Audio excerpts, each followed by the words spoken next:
नमस्कार दोस्तों, आप सभी लोगों का मेरे YouTube चैनल पर हार्दिक स्वागत है। आइए आज कामदा एकादशी व्रत की कथा सुनेंगे।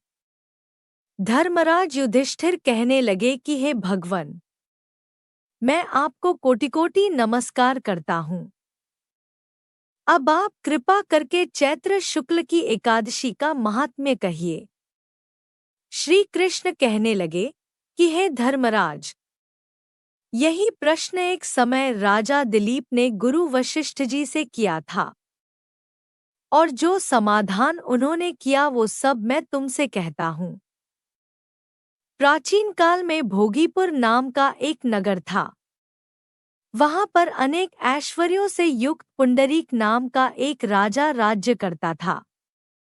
भोगीपुर नगर में अनेक अप्सरा, किन्नर तथा गंधर्व वास करते थे। उनमें से एक जगह ललिता और ललित नाम के दो स्त्री पुरुष अत्यंत वैभवशाली घर में निवास करते थे।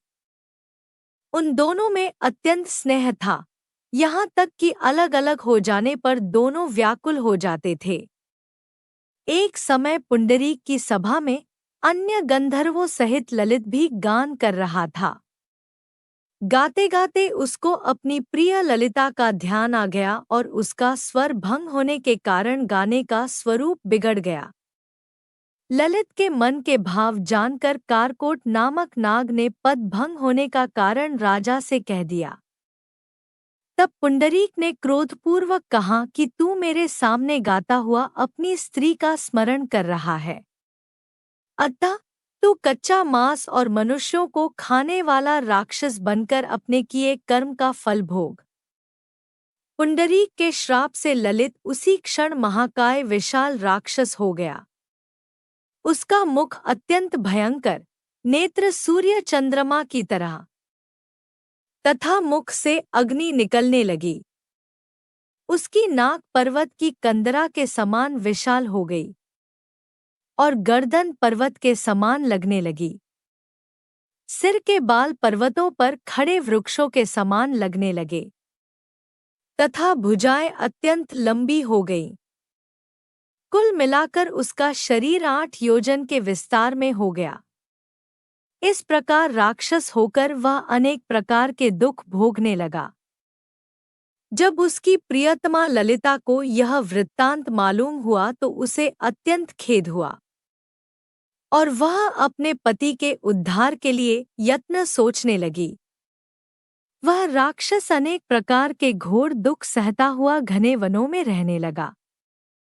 उसकी स्त्री उसके पीछे पीछे जाती और विलाप करती रहती।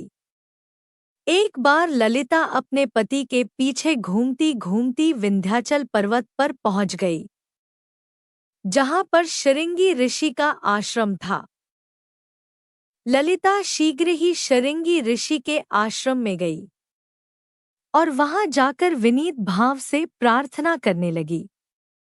उसे देखकर शृंगी ऋषि बोले कि हे सुबगे, तुम कौन हो और यहाँ किस लिए आई हो? ललिता बोली कि हे मुने, मेरा नाम ललिता है।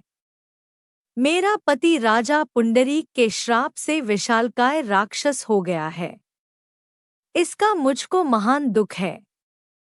उसके उद्धार का कोई उपाय बतलाइए। शृंगी ऋषि बोले, हे गंधर्व कन्या, अब चैत्र शुक्ल एकादशी आने वाली है, जिसका नाम कामदा एकादशी है। इसका व्रत करने से मनुष्य के सब कार्य सिद्ध होते हैं। यदि तू कामदा एकादशी का व्रत कर उसके पुण्य का फल अपने पति को दे तो वह शीघ्र ही राक्षस योनि से मुक्त हो जाएगा और राजा का श्राप भी अवश्य ही शांत हो जाएगा। मुनि के ऐसे वचन सुनकर ललिता ने चैत्र शुक्ल एकादशी आने पर उसका व्रत किया और द्वादशी को ब्राह्मणों के सामने अपने व्रत का फल अपने पति को देती हुई भगवान से इस प्रकार प्रार्थना करने लगी। हे प्रभो, मैंने जो यह व्रत किया है, इसका फल मेरे पतिदेव को प्राप्त हो जाए। जिससे वह राक्षस योनि से मुक्त हो जाए। एकादशी का फल देते ही उसका पति राक्षस योनि से मुक्त होकर अपने पुराने स्वरूप को प्राप्त हुआ। फिर अनेक सुंदर वस्त्राभूषणों से युक्त होकर ललिता के साथ विहार करने लगा। उसके पश्चात वे दोनों विमान में बैठकर स्वर्गलोक को चले गए। वशिष्ठ मुनि कहने लगे कि हे राजन, इस व्रत को विधिपूर्वक करने से समस्त पाप नाश हो जाते हैं तथा राक्षस आदि की योनि भी छूट जाती है। संसार में इसके बराबर कोई और दूसरा व्रत नहीं है। इसकी कथा पढ़ने या सुनने से वाजपेयी यज्ञ का फल प्राप्त होता है।